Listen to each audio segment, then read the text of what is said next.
乡亲继续来看台中的太平，一个高中的女学生，6月初7暗时7点外，为补习班用行的，要行回去的半路啊，互一个骑机车的男子甲攻击，先来弄伊的册牌影，扫落来甲站倒在地。这个女学生的骹内愈真空，是惊甲规个人皮皮喘。警方已经控到人了，讲是毒品列管的人口，平常时状况就无稳定，但是过去并无讲攻击的记录，已经依法通知伊到案说明，讲是若无到案，会来申请强制拘提。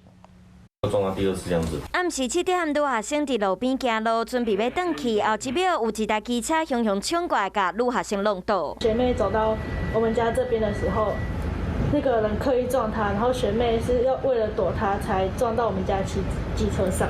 没有看过他。这是发生伫台中市太平区永安街和长业旧街路口附近，轰弄到的是一位对补习班下课要转去的高中2年女学生，伊行伫路啊，向有一位骑机车姓林的查甫人攻击，是先弄伊的牌影扫落来，直接甲站落涂骹度骑车落跑，造成这位女学生骹头骨、佮骹腿切伤，后来爸爸才陪伊去报警。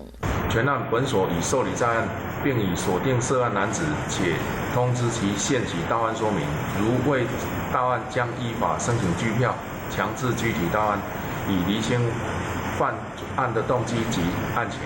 来到现场，这条路啊，带真侪人，嫌犯公然攻击女学生，真大胆。经初步调查，弄倒女学生的起诉是一位姓林的查甫人，毒品列管的人口，平常时精神度无稳定。不过伊过去无攻击别人的记录，目前嘛已经通知伊到案说明。若是无到案，就会申请强制拘提。因为被害人是女学生，警方嘛讲未来会伫学校的附近，有暗时加强巡逻。